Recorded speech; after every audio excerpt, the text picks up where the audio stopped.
vậy làm bảo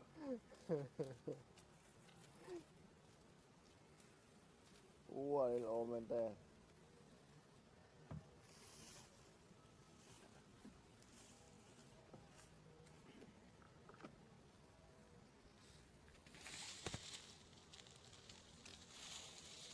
ô mà hay là nó đập nè mà phải hay khai như phê chứ số miền ruột chia bài mạch ngành bạn thật tôn mốt